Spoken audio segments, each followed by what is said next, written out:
Live from the BDN Studios, it's Bang and Dang. That's awesome. If you don't like that, then You ain't black.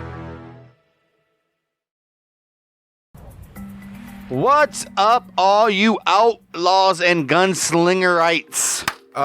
Is that a thing? Outlaws and gunslingerites? Gunslingerins? Gunslingerins? Gunslinger maniac? Gunslinger acts? Gunslinger acts? Nah, I don't know. Outlaws and gunslingerites? Outlaws and gunslingerites? I think that's the one. I wouldn't do anything. Outlaws and gunslingers. How about that? All you outlaws and gunslingers listeners, how about that? That's the way to go. I will take that. Either or, we're back for another episode of Outlaws and Gunslingers. And we're getting down to the gritty nitty. I mean, we're moving on. I mean, these guys are the most important people. But let's face it, the real shit happens in like 20 years from now. What's the real shit? Fucking the real mob. Well, not the real mob, but when the mob gets mobbish. Well, this ain't the mob. Right, it is, though. It's organized crime. Same thing. Well, it's not organized. If you guys heard the Bonnie and Clyde episode and pretty much the John Dillinger episode and the Machine Gun Kelly episode, that's there was nothing organized about that at all. Yeah, but these guys are all connected to the five families by now. No, these guys are just bank robbers and stuff now. That's all these guys are. John Dillinger wasn't. And bank robber, man. Babyface Nelson was kind of in the game. Well, I guess we'll see that. You just spoiled it.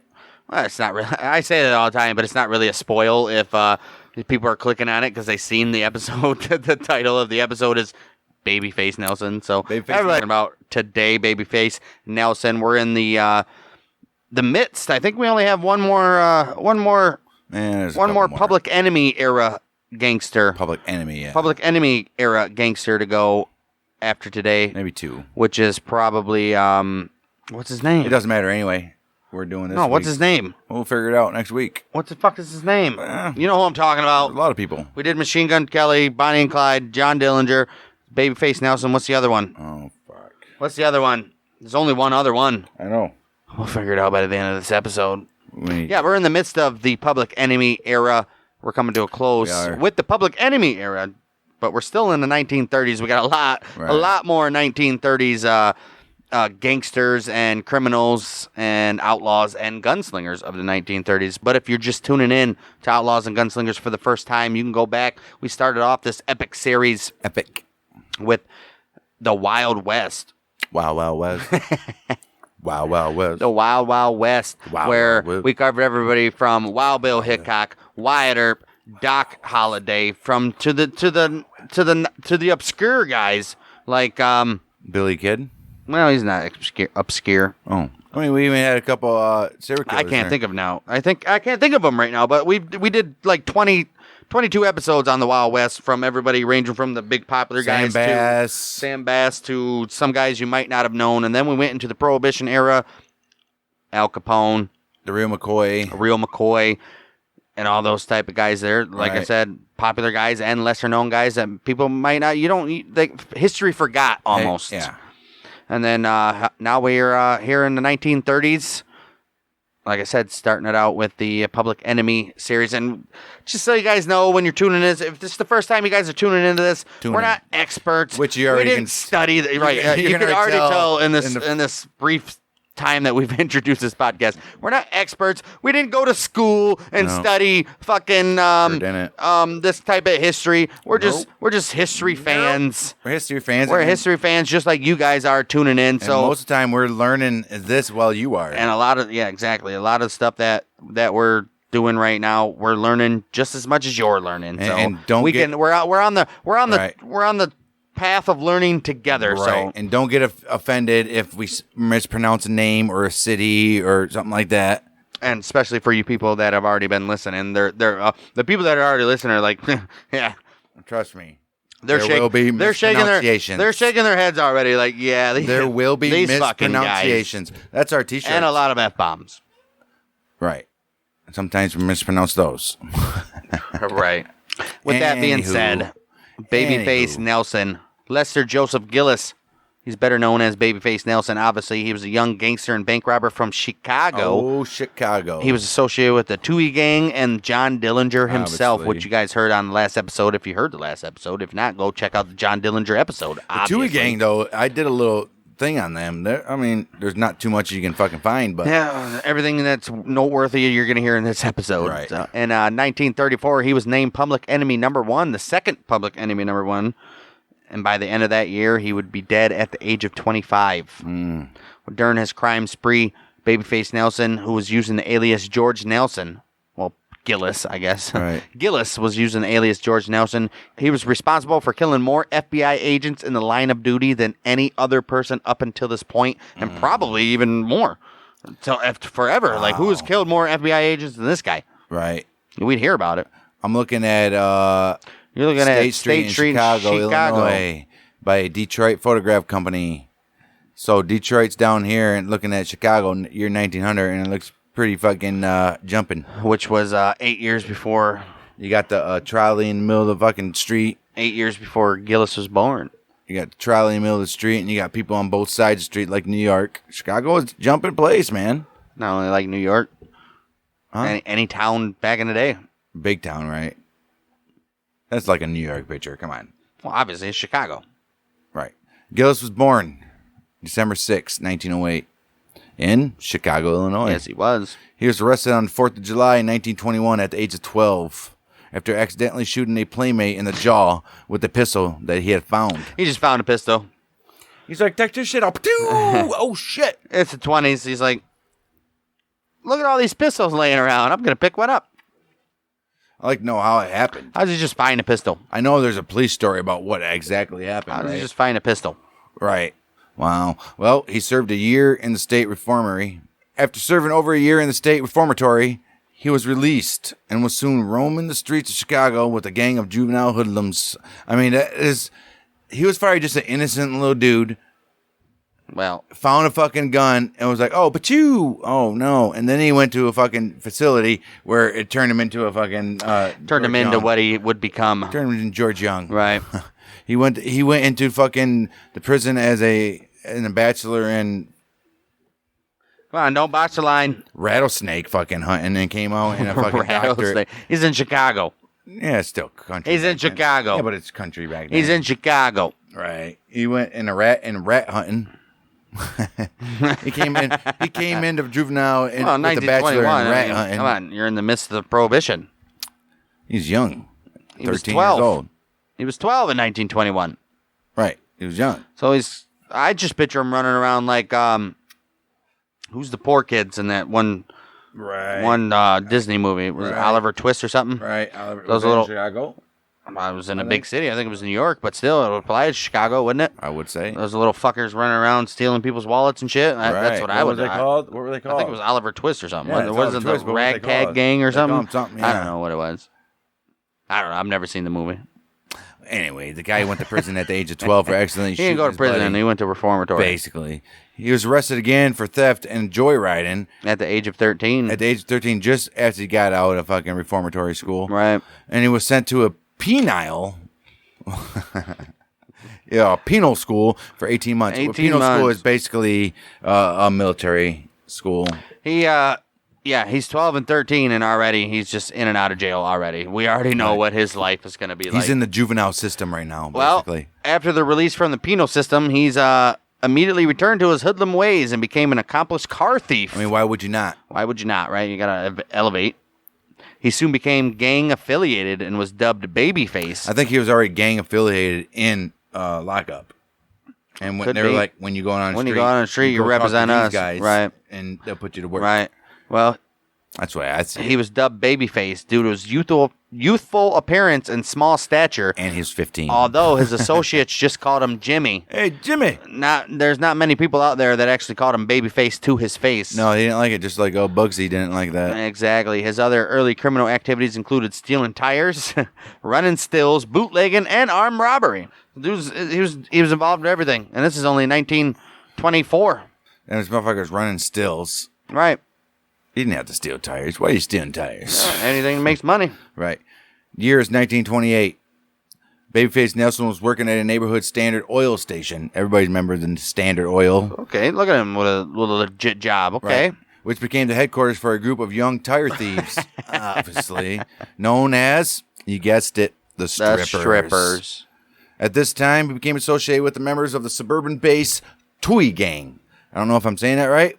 Touhy. Toohey Gang. Toohey Gang, yeah. That year, which was 1928, he met and married a sales girl named Helen Wawrant. I think it's Wozniak. And the couple would eventually have 2 children of their own. Yes, they would. She would retain the name Helen Gillis throughout their marriage. All right, so he's a member of the strippers. Now he's got a wife, 2 kids eventually. And she's taken his street name. Right. Well, and within 2 years of 1928, so about 1930, Nelson was leading a gang, which was actively involved in armed robbery. Okay. On January 6, 1930, the gang forced themselves into the home of magazine executive Charles M. Richter, tied him up with adhesive tape. Oh. What other kind of tape is there? Right. And made off with approximately $205,000 worth of jewelry, which is equivalent to approximately $3.2 million in today's time. It's a hell of a score. That's like a retire score. You ain't kidding. That's his first score, pretty much. You ain't kidding. The hoodlums continued these home invasions at other locations, earning themselves the nickname of the Tape Bandits. Oh, we're the Wet Bandits, Merv. Marv. We're the Wet Bandits, Marv. That's where that comes from, boys. It is. I bet you. Something like that, right? 21st of April. At least inspiration, right? Right. 21st of April, 1930. Babyface Nelson robbed a bank for the first time ever. Okay, his first bank. He's like, you know what? How about we go rob a bank? Wow, and look at his first score off a bank compared to what he just did by robbing that guy's house. He came out with a measly $4,000. Wow. A month later, he and his gang netted $25,000 worth of jewelry from home invasions. So much safer. Why are they still on the road doing this shit when they just made $3.2 million? I don't understand. I think he wanted to rob that bank just to see what it was. It's the life of a criminal. Right. You just can't get away with it, no matter how much money you fucking got. But then they got $25,000 from home invasions. Come on, fuck that bank.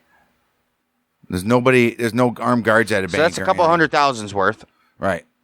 3rd of October, Nelson robbed the Itasca, the Itasca Bank, the Itasca State Bank. He only got $4,600.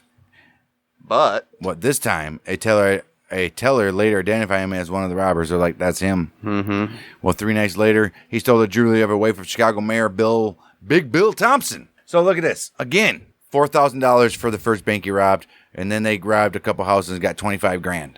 Right. Decided to rob another bank, got $4,600. Right. Well, 3 nights later, he wants to rob another house, but it's the mayor of Chicago, is Big Bill Thompson. Right. $18,000. 18 fucking So they grand. just made another $1 million. Right. From April to October. Well, the mayor's wife described her attacker saying he had a baby face. Okay. He was very good looking. Hardly more than a boy. Had dark hair, wearing a gray top coat and a brown felt hat. A turned down brim. The brim was brim was turned down. Nelson and his crew were later linked to a botched roadhouse robbery in Summit, Illinois, 23rd of November, 1930. In the ensuing gunfight, 3 people were killed and 3 wounded. 3 nights later, Nelson's gang robbed a tavern on Waukegan Road. And Nelson committed his first murder of note. There's his first murder. When he fatally shot stockbroker Edwin R. Thompson. All right. Edwin R. Thompson. That's his first murder there. So now he's a murderer. It went from 1930. He was born in 1908. So he's fucking 18 years old here. Yes, sir. First murder at 18 years old. Well, throughout the winter of 1931, most of the Tape Bandits were rounded up, including Nelson. Wow. He was sentenced to a prison term of 1 year to life. 1 year to life? Oh, shit. For a January... Oh, 1 to life. Right, we'll give you a 1 to life. For a January 1931 bank robbery in Chicago. Wow. Well, after a year's confinement, Nelson was removed from the Illinois State Penitentiary in Joliet, Illinois, to stand trial on another bank robbery and another bank robbery charge in Wheaton, Illinois. On February 17, 1932, Nelson escaped prison guards while being returned to Joliet. Through his contacts within the Toohey Gang, Nelson fled west to Reno, Nevada. See, that's where he fucked up.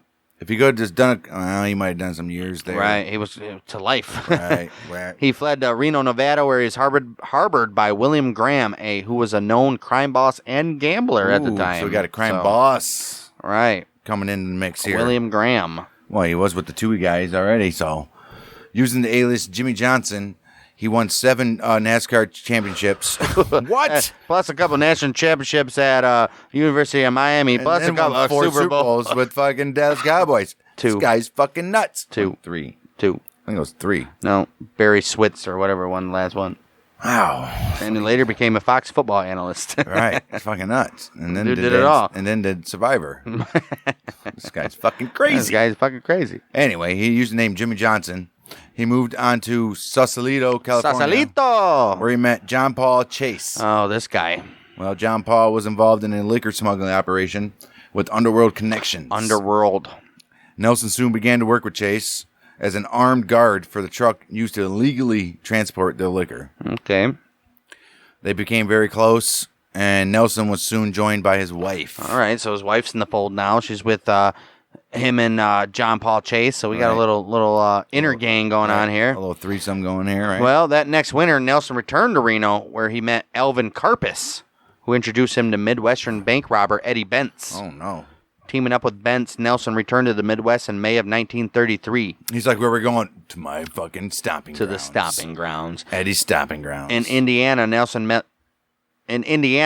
met several criminals, including Homer Van Meter, who is, if you guys recall, if you guys listened to the last episode, he ran with Dillinger. Did. And occasionally accompanied them to San Antonio. Wow. It was during this time that Nelson may have made his original connection with the Dillinger gang. What I just say? Homer Van Meter? I mean, come on. There's the connection right there. It's Come all on. right there for you to fucking see. Yep. 18th. And here's what goes on in our neck of the woods, people. Right. 18th of August, 1933. Nelson robbed a bank in Grand Haven, Michigan. The Grand Haven bank robbery convinced Nelson he was ready to lead his own gang. He's like, you know what, I did pretty. He's like, you know what, fellas, I did pretty good in leading this little robbery right here. Right. So I think it's time to break off, and I'm going to be the leader. Right. Okay? Right. Through connections at the Green Lantern Tavern in St. Paul. In the Green Lantern Tavern. Green Lantern Tavern. Green Lantern Tavern. We're having a Green Lantern Tavern. Through connections at the Green Lantern Tavern. What? Through connections at the Green Lantern Tavern in St. Paul, Minneapolis, Minnesota. It is Minneapolis, Minnesota. It's not Minneapolis. Thing, right? What is St. Paul, Minnesota it's Twin and Minneapolis Cities. is right across It's the right street. across the river. Same thing. Nelson recruited Homer Van Meter, Okay. Tom Carroll, Okay. and Eddie Green. And Eddie Green. So this was when? This was August. This was in 1930, August 18th, 1933.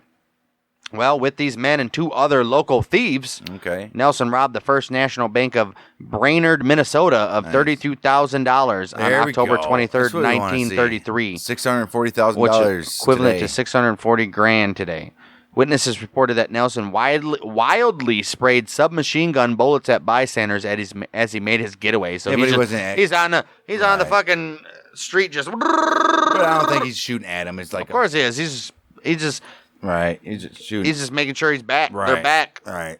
Well, after collecting his wife Helen and 4-year-old son Ronald, Nelson left with his crew for San Antonio, Texas. Get the fuck out of there and go to fucking Texas. He go, woohoo! We're down in Texas, boys. Right. In San Antonio, Nelson and his gang bought several weapons for underworld gunsmith. Not 4. From Right. underworld gunsmith Hyman Lehman. Hyman, huh? One of those weapons was a 38 Super Colt pistol. Oh, jeez. Not a special, 38 Super Colt. Oh no. That had been modified so it was fully automatic. Dude, imagine a 38 Colt, fucking Super Colt.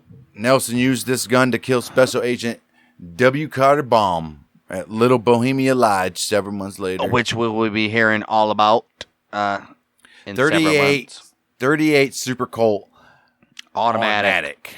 That's just stupid. That's a big ass blast, dude. There's a lot of kickback too. I think they made movies about that. 38 Special. No, it's 44 Magnum. They made a whole band out of that and a song. That's midnight. No. That's the 38 midnight special. No. Night some special. 30. Gotta blue and cool. 38 Special. There's a whole band called 38 Special though, I think which was a band member. I think it was the Van Zant's brother. I think so. 38 Special. One of the brothers of the Van Zants, right? I think it was the guy that was on Sopranos. No. Yeah, 38 Special. No, that's his name's not Van Zant. It is Van Zant. It's not. It's Van Zant. Oh, that's right. Right. Difference. Zand with a D. DT. But still, they're known. Yeah, well, on December 9th, 1930, he plays for Bruce Springsteen's band. Right. Which is no correlation between the band 38 Special. He's always working for the boss, no matter what he's doing. Right. Exactly. On December 9th, 1933, a local woman tipped off San Antonio police regarding the presence San Antonio police nearby of high-powered northern gangsters, we got quote some unquote. We got some Yankee gangsters. Yeah, Yankee gangsters. 2 days later, Tommy Carroll was cornered by two detectives and opened fire, killing Detective H.C. Perrin and wounded Detective Al Hartman. Oh, no. All the Nelson gang, except for Nelson, fled San Antonio. Well, Nelson didn't, huh? Well, Nelson and his wife traveled west to the San Francisco Bay Area, where he recruited John Paul Chase and Fatso Negri for a new wave of bank robberies the following spring. Right. They're like, all right, here's what we're going to do. That's perfect, actually. He's like, you guys might flee to fucking, wherever you're going, but guess what? We're going in a different direction. We're going to continue robbing banks. Right. I don't care what kind of heat's on us right now. See, most likely and they're going to fall. Most likely they're going to fall. But you just said at the beginning of this episode, they're going to do more damage. The other guys. But you just said at the beginning of this episode, it's organized crime. This isn't organized. No. This is reckless. Right. This is fucking. This is like ignorant. This is like an old school fucking guns. I don't even know. The early 1930s was definitely the new Wild Wild West. Wait, no, yeah. Well, Wild Wild Midwest. Right. The Wild Wild Midwest. Right, and that's what these guys are doing. That's why Dillinger was Babyface was smart. He's like, all right, these motherfuckers are going to ride north into Oklahoma and fucking to the Midwest. Yeah, but we know who they're searching after. Yeah, but don't matter. They ain't searching after them. Yeah. They're searching after him. But they're going to follow the crimes, and they ain't going to find out that he ain't there until a couple cities. A couple towns. Well, they're like, oh, they just hit north. Okay, let's go north. Fucking Babyface. Well, those guys fled. They're not hitting anything. Yeah, Babyface is the one that's hitting shit on the West Coast now. Those guys ain't just gonna stop. Well, we don't know that. 3rd of March, 1934, John Dillinger made his famous wooden pistol escape. Yes, we know about that. From the jail in Crown Point, Indiana. Dude crafted a wooden pistol and escaped from jail. Although details remain in some dispute, the escape is suspected to have been arranged and financed by members of Nelson's newly formed gang, including Homer Van Meter, who was associated with Dillinger, right? Eddie Green, and John Red Hamilton. Yes, sir. With the understanding that Dillinger would repay some parts of the bribe money out of his share. So he had, They were like, dude, I got this money. They're like, we'll break you out of prison or jail. Are you sure you got this money? Yeah, dude, I buried it. Well, no, we'll break you out of jail, but you repay some of that money on our first robbery that we do together. Right. It's pretty much what's happening here. Right. So we'll break you out of jail, Johnny. Right. But then some of the money, your part's going to us because we just fucking risk we stuck our neck out for you. Right. And plus they need him anyway. Well, the night that Dillinger arrived in the Twin Cities, Nelson and his friend John Paul Chase were cut up by another car driven by a local paint salesman, Theodore Kidder. Nelson lost his temper and gave chase, crowding Kidder to the curb. The salesman exited his vehicle to protest, but Nelson shot him dead. Oh, so he cut him off. That's what he did. Yeah, cut him off. And he fucking cut him off. He had some road rage going on. You don't cut Babyface Nelson off, baby. He had some road rage going on, and he comes in and shoot him dead. Shoot him dead. So you never get out of your car to confront the guy anyways. Right. 2 days later, the new gang, with Hamilton's participation as a six-man uncertain, they struck the Security National Bank in Sioux Falls, South Dakota. Okay. In this very robbery, which netted around $49,000, $50,000. All right. Figures different slightly. Nelson severely wounded motorcycle policeman Hale Keith with a burst of submachine gun fire as the officer was arriving at the scene. Dude, just imagine pulling up as an officer and instantly getting fired on a fucking right. Ridiculous. Stupid. Lucky he only got shot in the legs. Well, he was severely wounded, so it was more in the legs. They probably fired on his ass as he was rolling up in the car, so... Right. The 6 men were soon identified as the second Dillinger gang. Okay. Oh, second. Look at them. He took a back seat to John. Right. Due to Dillinger's extreme notoriety, but the gang had no official leader. Oh, well, we know who the leader was. Right. On March 13th, a week after the robbery in Sioux Falls, the gang robbed the First National Bank in Mason City, Iowa. Dillinger and Hamilton were both shot and wounded in this robbery, where they made off with $52,000. Damn. On April 3rd, federal agents ambushed and killed Eddie Green, though he was unarmed and they were uncertain of his identity. Whoa, they just shooting this motherfucker. They didn't even care. Man. In the aftermath of the Mason City robbery, Nelson and John Paul Chase fled west to Reno again, where their old bosses Bill Graham and Jim McKay were fighting a federal mail fraud case. Oh, shit. Okay. Well, years later, the FBI determined that on March 22nd, 1934, Nelson and Chase abducted and killed the chief witness against the pair. Oh, shit. Named Roy Fritsch. Fritsch's body, his quartered body, was said to have been thrown down an abandoned mine shaft and was never found. How do they know it's quartered? Right. They don't know anything. How are you going to say his quartered body was said to have been thrown down an abandoned mine shaft, never found? How do we know it's quartered? Ridiculous. Right. Here's where it gets interesting, though. Mid-afternoon, 20th of April. Nelson, Dillinger, Van Meter. What year is this? 1934. 20th April 1934. We got Babyface Nelson. We got John Dillinger. We got Van Meter. We got Carroll. We got Hamilton. And gang associate and errand runner Pat Riley. Okay, there's a lot of guys. Accompanied by Babyface's wife, Helen, and 3 girlfriends of the other men. Well, they arrived at the secluded Little Bohemia Lodge in Manitowish Waters, Wisconsin. They're like, this seems like a decent spot out in the middle of nowhere. We can rest for the weekend. And anybody that knows Dillinger's story knows the shootout of the Little Bohemia Lodge. Right, and this is where things get fun. Mm-hmm. The gang's connection to the resort apparently came from previous dealings between Dillinger's attorney, Louis Piquet, Piquet, however you want to say it, and the lodge owner, Emil Wanatka, Wanatka. Wanatka, Right. Wanatka. Though gang members greeted him by name, Wanatka maintained that he was unaware of their identities until sometime later that night. Lies. According to Brian Burroughs' book, Public Enemies, America's Greatest Crime Wave and the Birth of the FBI, 1933 to 34, that's a long title. Right. This most likely happened when Wanatka was playing cards with Dillinger, Nelson, and Hamilton. When Dillinger won a round and raked in the pot, Wanatka caught a glimpse of Dillinger's pistol concealed in his coat and noticed that Nelson and the others also had shoulder holsters. Ooh, so instantly. Okay. Well, the very next day, while she was away from the lodge with her young son at a children's birthday party, fucking birthday parties just ruin everything. Right. Wanatka's wife informed a friend, which was named Henry Voss. Fucking Natalie. Right. Natalie Voss. Get it. Remember we did the whole joke about the Chase movie on the Dillinger episode? We did. We know this guy, Henry Voss, yeah. Fucking burned his fucking side of his neck with the cigarette lighter.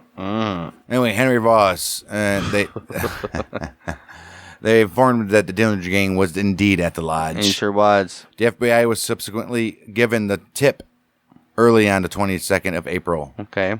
Melvin Purvis and a number of agents arrived by plane from Chicago. So they're in Chicago looking for this motherfucker. They didn't even know he was up in Minnie. Right. Obvious. Wow. And with the gang's departure imminent, they attacked the lodge quickly and with little preparation. So they didn't know what to go on. They just came in there, just fucking, boom, let's get this shit done. They didn't notify any help. They didn't obtain any type of, nobody knew these guys were here. From the local authorities, at least. Right. Local authorities. We're going in by ourselves. We ain't notifying nobody. Right. So we got some crazy fucking cowboy shit. We got some cowboy shit. They're coming in, man. Wanatka offered a $1 dinner special on Sunday nights, and the last of a crowd estimated at 75 people were leaving as the agents arrived in the front driveway. Oh, shit. A 1933 Chevrolet Coupe was leaving at the moment with 3 departing lodge customers, John Hoffman, Eugene Boisno, and John Morris, who apparently did not hear an order to halt because the car radio drowned out the agents yelling them to stop. No shit. They were hammered. The agents quickly opened fire on them, instantly killing Boisno and wounding the others and alerting the gang members inside. So these motherfuckers just they killed innocent citizens, dude. For no reason. They were just walking out. Because they had a good time. They had a good time. They're walking out. They're probably like, yeah, fuck you. You sure you can drive this stick? Right. Halt. Fuck these guys. Fuck. Turn this song up. The saxophone solo is fucking great. And then dead. Right. Poor guys. It's fucked up. That is fucked up. Well, adding to this very fucking chaos that's going on here, at this very moment, Pat Riley returned to the lodge after an out-of-town errand for Van Meter. Accompanied by John Hamilton's girlfriend, Pat Sherrington. So, Pat and Pat. The Pat and Pat Club, huh? Accosted by the agents, Riley and Sherrington backed out and escaped under fire. Dillinger, Van Meter, Hampton, and Carroll escaped through the back of the lodge, which was unguarded, and made their way north on foot through the woods and past a lake to commandeer a car and a driver at a resort a mile away. Carroll was not far behind them. He made it to Manitowish and stole a car, making it uneventfully to St. Paul. So at least he made it there, right? Uneventfully as well. No problems whatsoever. Right.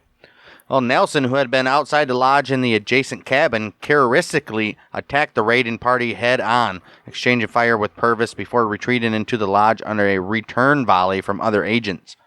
From there, he slipped out the back and fled in the opposite direction from the others. Emerging from the woods 90 minutes later, a mile away from Little Bohemia, Nelson kidnapped the Lang couple from their home and ordered them to drive him away. Damn right he did. Apparently, dissatisfied with the car's speed, he quickly ordered them to pull up at a brightly lit house with a switchboard operator, Elvin Corner, aware of the ongoing events, mind you. Okay, so he was already looking out for him, huh? Quickly phoned authorities at one of the involved lodges to report a suspicious vehicle in front of his home. He's like, there's some crazy shit going on in front of the house. There's a vehicle out there, and it's pretty suspicious acting right now. Shortly after, Nelson had entered the home, taking the Corners hostage. Emil Wanaka arrived with his brother-in-law, George Laporte, and a lodge employee, while a fourth man remained in the car. So there's another guy in the car, and a lodge employee. He's bringing a lodge. Why would you subject a lodge employee to this? Right. He's like, dude, I know. Can you shoot a gun? You can now. I know all these guys. They just had a fucking massive shootout at our lodge, but you want to come with us? Right. I'll pay you 85 cents an hour. Nelson ordered Corner and Wanaka back into their vehicles, where the fourth man remained unnoticed in the back seat. So nobody noticed this guy in the back seat. As they were preparing to leave, with Wanaka driving at gunpoint, another car arrived with two federal agents, W. Carter Baum and J. Newman, as well as a local constable, Carl Christensen. So a lot of people's coming here. Oh, they're coming there, man. Stuff going on here. You got one at the Little Bavaria, right, or the Bohemian, or whatever the fuck it is, and then now here. Well, Nelson asked the agents who they were, and upon the agents identifying themselves, Nelson quickly opened fire with his fully automatic pistol, which is the Colt 38, severely wounding Christensen and Newman and killing Baum, who was hit 3 times in the neck. Oh, shit. Nelson was later quoted as having said that Baum had him cold and could not understand why he had not fired. Right. It was found that the safety catch on Baum's gun was on, so he definitely tried to fire, but that safety, he just couldn't fucking click. His ass. He didn't remember the safety, man. Well, Babyface Nelson stole the FBI car less than 15 miles away. The car suffered a flat tire. Oh, jeez. And finally became mirrored in mud as Nelson attempted unsuccessfully to change it. He's like, I can't change this fucking tire. 15 miles away is quite a long way back then. Not really. Yeah, it's 15 minutes away. All right. Back on foot, he wandered into the woods. He was like, fuck that car, let's go. And took up residence with a Chippewa family in their secluded cabin for several days before making his final escape in another commandeered vehicle. So he didn't wait long enough, I don't think. He should have waited for a while. Good thing he didn't murder them. Right. You think that's where that scene for Natural Born Killers come from? Could be. Right. Could be where he went to he didn't get bit by snakes, though. So, right. I'm saying Nelson didn't get bit by snakes, though. Yeah, but they got bit by snakes afterwards. Yeah, going out to the desert after they gave him the peyote or whatever the fuck that he was high on. He was high as fuck when he went out into the desert. Got bit by a snake. That's when they went to the fucking convenience store. It's true. Or grocery store or whatever the fuck it was. Oh, fucked up. Right. Well, 3 of the women who had accompanied the gang, including Nelson's wife Helen, were captured inside the lodge. Well, after grueling interrogations by the FBI, the 3 were ultimately convicted on harboring charges and released on parole. Who were convicted? Helen and 2 other of the girlfriends. Right. Right. So we got that going, right? Right. With an agent and an innocent bystander dead, 4 more severely wounded, including 2 more innocent bystanders, as well as the complete escape of the Dillinger gang. The FBI came under severe criticism. Yes, they did. With calls for Director J. Edgar Hoover's resignation and a widely circulated petition demanding Purvis's suspension. Oh, shit. So people they're were pissed. Told you they were in hot water, man, at this time. People were pissed. Yeah, well, at the time of the Little Bohemia shootout, Nelson's identity as a member of the Dillinger gang had been known to the FBI for 2 weeks. Well, following the killing of Baum, Nelson became nationally notorious and was made a high-priority target of the Bureau. I mean, that's all it takes. All you gotta do is kill one of their own, you know? Federal crime now, baby. The focus on him and the murdered agent served to deflect some of the intense criticism directed at Hoover and Purvis following the Little Bohemia debacle. But what was really going on? That's what I want to know. Hoover fucked up. He did. Purvis fucked up. Well, were they? Remember in the Dillinger one? Were they part of it? You remember in the Dillinger one, they had to call Hoover and was like, should we shoot in this crowd of people? And Hoover's like, no, don't shoot in this crowd of people. Like this whole fucking bureau is fucked right now. Nobody knows what's going on. It's sad. It is. It's sad. A day after the Little Bohemia raid, Dillinger, Hamilton, and Van Meter, they ran through a police roadblock near Hastings, Minnesota. Drawing fire from officers there, I think, what happened? Oh, yeah, the police officers were shooting at him. Right. A ricochet bullet struck Hamilton in the back, fatally wounding him, so he died. Sir. Gone. Hamilton reportedly died in hiding on the 30th or the 1st of 30th of April or the 1st of May in 1934. Sometime middle of the night, basically. Right, he died. And was secretly buried by Dillinger and others, including Nelson, who had rejoined the gang in Aurora, Illinois. Well, on June 7th, gang member Tommy Carroll was killed while trying to evade arrest in Waterloo, Iowa. Carroll and his girlfriend Jean Crompton, who had been captured and tried with Helen Gillis after Little Bohemia, had grown close to the Nelsons, and his death was a personal blow to them. So basically, by this time, these guys, I mean, they're taking out everybody. Their shit's falling apart. They're taking out everybody. I mean, their shit's falling apart. They're going from the ground up. Right. Pretty much. They're taking out all their associates, all the people associated with them. Babyface, Nelson, all these guys know this shit's falling apart. They just had berries. Oh, they're on the run, right? They're done. Well, Nelson and his falling wife apart from the seams. And then Nelson and his wife went into hiding during the ensuing weeks, and although they were in the Chicago area, their precise movements in this period remain obscure. We don't know. Nobody knows where they were at. They're doing it right. The Nelsons reportedly lived in various tourist camps while continuing to secretly meet with family members whenever possible. Obviously. So they're like Bonnie and Clyde. They had to go and meet with family members. Right. I mean, come on, geez. They had enough money to fucking chill back. This guy had You don't meet with anybody. I don't care any family. You don't meet. You're doing this. You're killing federal agents. You're on the run. You're robbing banks. You don't fucking meet with family members. Why would I don't understand these people? And we haven't heard anything about the way they spent the money. So all the money they made, he should have millions. I'm saying of dollars. right. He should have. What the fuck are these guys doing? Right. He should not even be in the Midwest still. Stupid. He should be in Bahamas or something. Right. He should be in Panama or something. Right. Get the fuck out of here. 27th of June, 1934. Former game errand runner and Little Bohemia fugitive Pat Riley. Okay. He's arrested, St. Paul, Minnesota. All right. June 30th, morning of. Nelson, Dillinger, Van Meter, and one or more additional accomplices robbed the Merchants National Bank in South Bend, Indiana. So they're still fucking... Look at these guys. The gall on these guys, dude. They're still just robbing banks, and they just killed federal agents a month ago. Not too far away. Right. They're only in fucking South Bend. That's right down the fucking road. Right there. Wow. One man involved in the robbery is believed to have been Pretty Boy Floyd. Hey, what I tell you, there was one more. There he is. Which we will hear about in the next coming weeks. Pretty Boy Floyd. There he is. He's the last of our... So we got Nelson, Dillinger, Van Meter, and Pretty Boy Floyd. Right. In South Bend, Indiana, known on the 30th of June in 1934. As well as a later account of Joseph Fatso Negri. Right. Yeah, and based on several eyewitnesses. Right. Fatso was there. Yep. And an old Nelson associate from California who was serving as a gopher. So another guy that nobody even knows. I mean, sure, the FBI knows. No, Negri is the gopher. He was serving as the kind of like the distraction guy almost. Right. Sorry. Yep. He's Right. Another rumor participant was Nelson's childhood friend, Jack Perkins. Okay. I think it's the first time we heard this name. Also an associate of the gang at this very time. He was probably one of those guys who did good, and he could help these guys out somehow. You know what I mean? He's a childhood friend. Right. Gotta trust him. They tried charging Perkins with robbery, but he was acquitted because they're like, there's nothing on this guy. We got nothing on him. Right. We got nothing out of it. We can't try him with that. He was actually a real friend. Right. Well, when that robbery began, policeman Howard Wagner had been directing traffic outside. Responding quickly to the scene and attempted to draw his gun, he was shot dead. Oh no! By Van Meter, who was stationed outside the bank. That's the first known murder by Van Meter. This is literally Western shit. Listen to the sentence again. When the robbery began, policeman Howard Wagner had been directing traffic outside. Well, he wouldn't be directing traffic in the Wild West, but he responded quickly to the scene and attempted to draw his gun. He was shot dead by Van Meter, who was stationed outside the bank. Right. Which all the Old West bank robbers had, outside the bank. That's when all the shit started. Right. Well, during the shootout that followed, inevitably, Nelson exchanged fire with the local jeweler Harry Berg, who had shot him in the chest. Ineffectively, though. But still Old West shit. Right. I mean, they're close range and fucking. Well, they're having a shootout. You got shop owners and shit coming out. Exactly.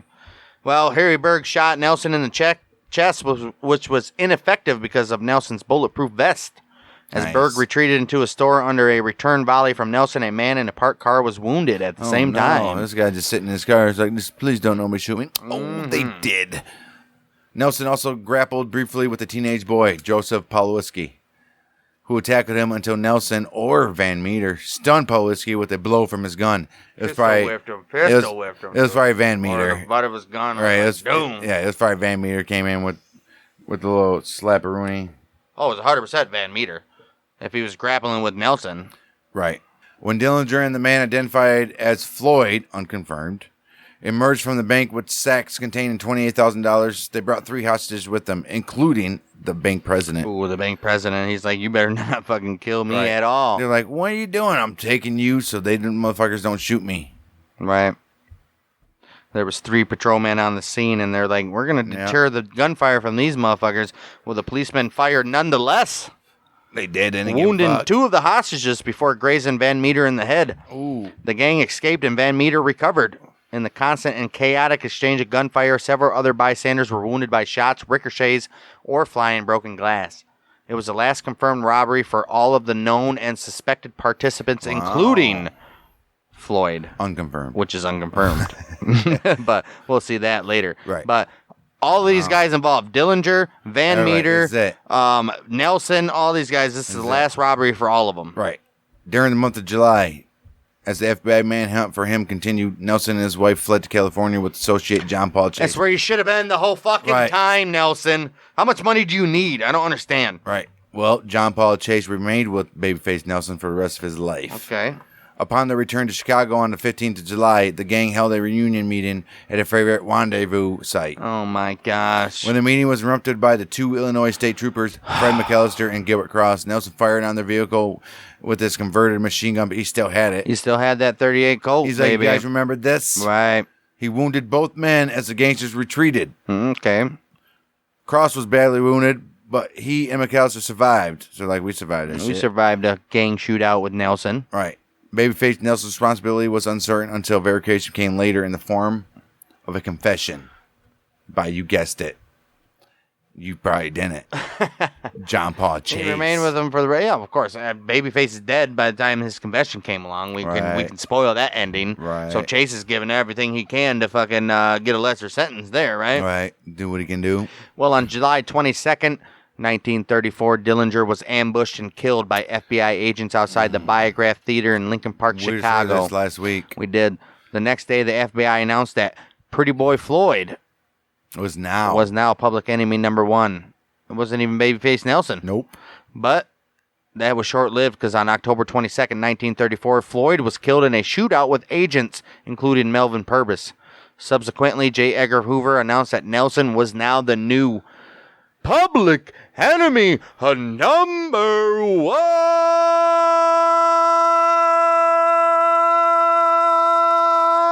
Then we probably should have waited to do Nelson till last. No. And then do fucking... No. Honestly, because Floyd is dead now. Floyd's going to end it for us. Right. 23rd of August. The Public Enemy era, anyway. 23rd of August, 1934. Van Meter was ambushed and killed by police Van in St. Meter, Paul. but I had high hopes for you, Van Meter. Leaving Babyface Nelson as a sole survivor of the so-called second Dillinger gang. Everybody's gone. Well, in the ensuing months, Nelson and his wife, usually accompanied by Chase, drifted west to cities including Sacramento, San Francisco, also Reno and Las Vegas.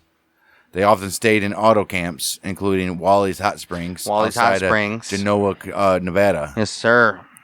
Where they hit out from October 1st before returning to Chicago around the 1st of November. Okay, well, exactly 1 month. They were like, Right. you know what, we're gonna do 1 month exactly out here, and then we're gonna go back to Chicago. Out. Nelson's movements during the final month of his life are largely unknown. See, Nobody knows. That's the thing. If he would have just stayed away from Chicago, if he would have in the Midwest, that's my point. he would have been fine. The final month before he went back to Chicago, nobody knew what he did. Nobody knew what he did. Nobody knew where he was. Nobody knew what the fuck was going on with this guy. But then he's like, I'm going to go back to Chicago. I'm going to go back to Chicago. I'm going to go back to Chicago. And his wife's like, why? He's like, I don't know. I don't know. It's the thrill of the game, baby. It's been 10 years. It's fine. No, it's not fine. Terrible. Well, by the end of the month, FBI interest had settled on a former hideout of Nelson's, the Lake Como Inn in Lake Geneva, Wisconsin, where it was believed that Nelson might return for the winter, which he probably did. Right. When the Nelsons and Chase did return to the inn on November 27th, they briefly came face-to-face with surprised and unprepared FBI agents who had stalked... How were they unprepared? They knew he was coming, but they didn't know when. They thought it was going to be in winter, and they come in the fall. Or believes Nelson might return for the winter. So, yeah, he came a little bit early, I guess, right? Well, they were completely unprepared. They were staking it out, but still unprepared. Right. The fugitives sped away before any shots were fired, armed with a description of the car, which was a black Ford V8, that don't mean anything. And its license plate number, which was 639578. That means agents swarmed into the area to look for Babyface and his Where's people. this shit? Morning of 27th of November, 1934.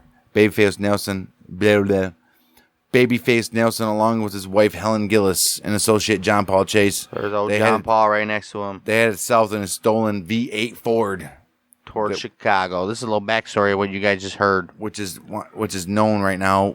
It's a description of the car that just happened in the last shit, right? V8 Ford.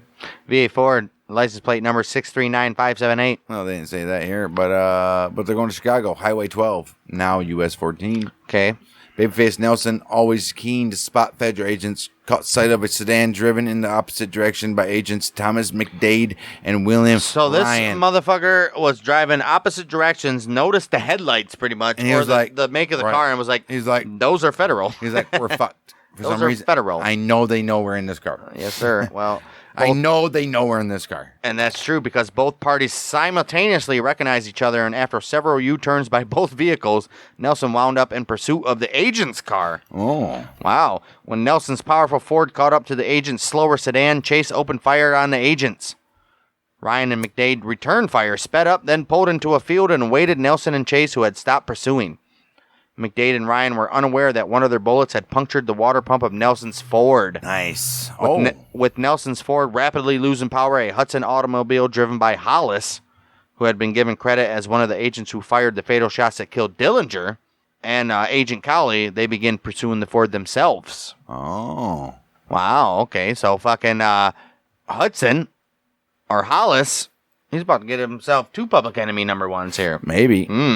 With his pursuers attempting to pull alongside, Babyface Nelson skidded into the entrance to Barrington's North Side Park. Hollis and Cowley overshot Nelson's car by about 100 feet. And stopped. They're like, these motherfuckers stopped, and then these guys were like, oh shit! All right. They stopped at an angle. Right. Upon exiting the vehicle's passenger door, the agents took cover behind the car. They're like, let's get out. Let's do some shit. The ensuing shootout was witnessed by more than a dozen people. Well, Nelson yelled to Helen to take cover in a nearby ditch. Then he and Chase opened fire on the agents. Both Cowley and Hollis returned fire from behind their vehicle. A single .45 slug from Cowley's machine gun struck Nelson in the lower abdomen. Ooh. Nelson leaned on the Ford's running board, then wordlessly exchanged weapons with Chase. How the fuck you get him in the abdomen? He's behind a fucking vehicle. Yeah, well, he was probably over the hood, and then fucking boom. Idiot. He wordlessly exchanged weapons with Chase. He's like, Chase, you take my, it's up to you now, pretty much. Right. He's telling Chase, you need to take this weapon and fucking do what you need to do. Right. In the din of the gun battle, Chase heard Nelson complain that his weapon was jamming. He's like, fucking gun!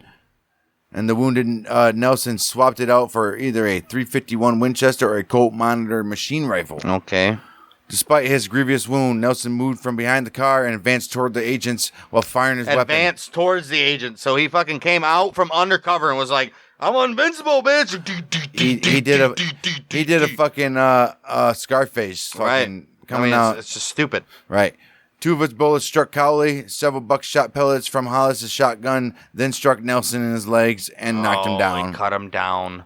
Basically, right? Yeah. Cut him down. As Nelson regained his feet, Hollis, possibly already wounded, moved to better cover behind a utility pole. Oh. As he drew a service pistol, Nelson fatally shot Hollis in the head. Wow. Nelson staggered over Hollis's body, aimed his weapon at the agent's fallen form for a moment, then limped toward the agent's Hudson, the car. Nelson drove the car over to the disabled Ford. After loading the agent's car with the Ford's guns and supplies, Nelson let Chase get behind the wheel of the agent's car, and the 2 men and Helen Gillis fled the scene. Wow. So he got gunned down by he got shot in the I can't say, why can't I say the word? He's dying. Abdomen. He's dying. Got cut down by the fucking shotgun bullets to his legs. Still managed to get fucking Hollis in his head. All right. Get the car. Get the car and then go and have Chase drive him away. Well, Nason was shot a total of 9 times. Nason? Oh, Nason. Babyface Nelson was shot a total of 9 times. Jeez. A single and There's ultimately fatal machine gun slug had struck his abdomen. There's one. And 8 of Hollis's shotgun pellets at his legs. The legs were survivable. Right. That fucking midsection, you're dead. You're done. Later, news reports inaccurately gave his number of wounds as 17. Yeah. Possibly due to the memorandum released by J. Edgar Hoover stating 7 to 10 wounds. 17, I guess. Idiots. Right. After telling his wife, I'm done for, Nelson gave directions as Chase drove them to a safe house on Walnut Street in Wilmette. I'm guessing in Illinois. I would assume so. Nelson died in bed with his wife by his side. 7:35 p.m. Damn, dude. Wow. Hollis was pronounced dead soon after arriving at the hospital. At a different hospital, Cowley lived for long enough to confer briefly with Melvin Purvis and have surgery before succumbing to a stomach wound similar to Nelson's. Oh, no. Following a telephone tip from a Chicago telephone company employee, Carl Fiery, who was working on the telephone lines and saw a body on the ground, Nelson's body was discovered wrapped in an Indian pattern blanket by FBI agent Walter Walsh. Really? In a ditch on the northeast corner of the St. Paul's Lutheran Cemetery in Skokie. In a ditch? And he was taken to Haven's funeral home, both of which still exist. So the St. Paul's Lutheran Cemetery in Skokie and the Haven's funeral home are still in operation. Really? Helen later stated that she had placed a blanket around Nelson's body because he always hated being cold. Yeah, they had to ditch him, man, and they were fucking right. They had to get away. Wow. Newspapers reported, based on the questionable wording of an order from J. Edgar Hoover, find the woman and give her no quarter, that the FBI had issued a death order for Babyface Nelson's widow, who wandered the streets of Chicago as a fugitive for several days after this. Described in a print as the United States' first female public enemy. Helen. Oh, Helen. Public Enemy #1, female edition. Mm-hmm. After surrendering on Turkey Day, Helen, who had been paroled after capture at Little Bohemia, served a year in prison for harboring her husband. That's it. She served a year. Chase was apprehended later and served a term at Alcatraz. We don't know. He probably served a long time. And that's the end of Babyface's accomplices. They both served little time, pretty much. We don't know. Chase got away forever. He's Alcatraz. He's on there for years. Chase was apprehended and later served a term at Alcatraz, which implies he was let loose at some point. Served a term. Served a term. He had a term in jail. Prison. What a hell of a story. I don't give a fuck. Wow. I was more intrigued by Babyface Nelson's story than I was Dillinger's. Yeah, Nelson's was, wow. Dillinger's like a amateur. He was just more famous. Well, he's like an amateur, though, compared to this guy. And plus, how did neither one of these guys get involved with the fucking 5 families? How? How did neither of them? Yeah. I don't understand. Because they're in the Midwest, man. Yeah, 5 families from Chicago. Yeah, but they did all their shit in Iowa and South Bend, Indiana, and Grand Haven, Michigan, and all that shit. They knew better. Right, where all the mafia shit really wasn't taking over then. But they knew they couldn't go to Chicago. Plus, the mafia didn't do bank robberies. Right. That's true as well. So these guys were some outlaws. These guys were two definitions of outlaws. So there you have it. Babyface Nelson, the third official Public Enemy #1 after Dillinger and after Pretty Boy Floyd, who we'll have all about him next week on Outlaws and Gunslingers. I mean, I don't think there's nothing else we can say. What a hell of a fucking story this was. John Dillinger? No. And Babyface Nelson together. There were 2 stories in 2 weeks. They're fucking fantastic. They were. But I think, like I said, I think Nelson's story was a lot more... that's what we're looking for. I don't know. It's just more interesting to me when a lot of people are killed. I don't know. It's just a more interesting story. Babyface Nelson killed the most FBI agents in active duty than any other person in history. He did. This guy was a Zamoida. He's a Moider. Whatever happened to Wanaka? Wanaka? Yeah. Nothing ever said about that. Well, that was the guy that turned him in.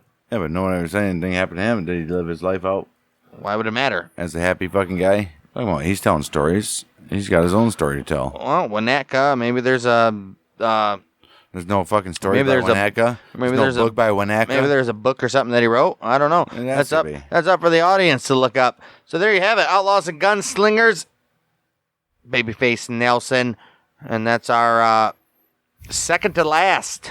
Well, not second to last. Yeah, second to last. Maybe. Second to last, all about the Public Enemies. Oh, Public Enemies, yeah. Because next week we'll be ending the Public Enemy era with Pretty Boy Floyd. And then that's where we'll get into the rest of the 30s with the more... There's notorious gangsters all across the 30s going out. You guys already know how we do it. Like, I'll reiterate once again for all you guys that don't understand and don't know. We're not experts. We don't claim to be experts. We didn't go to school and do history fucking all this. We're not doctorates in anything. Well, we did go to school and do history. Well, everybody went to school and did history, but we didn't study. We're not studiers of these guys. No. We're learning along with you guys, so take it or leave it. We mispronounce a name. Boo fucking who. Take it or leave it. That's what we do. So this is us learning history with you guys. So if you enjoy us, you'll come back next week for Pretty Boy Floyd. Like Las Vegas, Nevada. Las Vegas. Nevada. Right, I get it. So fuck off. If you guys enjoy it, you'll come back next week for Pretty Boy Floyd. If not, then guess you ain't joining us. But we will be back next week for Pretty Boy Floyd on Outlaws and Gunslingers. If you like all this back and forth nonsense shit that we've been talking... You can go check out the Bang a Dang Show wherever you get the podcasts.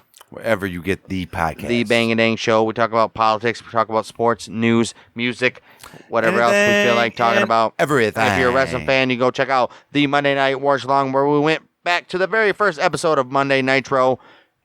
At the Mall of America in Minneapolis. And we go head-to-head. Raw's main event, Nitro's main event, as well as any pay-per-views in between. We just do the main events. That's it. And extracurricular. And, extracurricular to us, but not to you. But all the main events, and we decide who really won the Monday Night War. So that's the Monday Night Watch Along, wherever you get your podcast. As of right now, the numbers would be surprising.